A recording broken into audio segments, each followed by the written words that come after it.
वार किया, लड़की के लड़की पे लात मारी, मेरी फ्रेंड पे लात मारी, मेरे दोस्त पे लात मारी।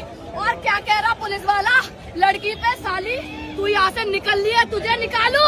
हम एक हो गए। मैंने कहा सर माइंड योर लैंग्वेज, आपके भी घर में बहन बेटी होगी जरूर, होगी जरूर। और कुछ लोग जो कह रहे हैं ना पढ़े लिखे, जो हम यहाँ से दूर है, वो कह रहे हैं 20 लोग कहाँ मरे हमें दिखाओ। उन गरीबों पे हाथ रखो, उन्हें पता है।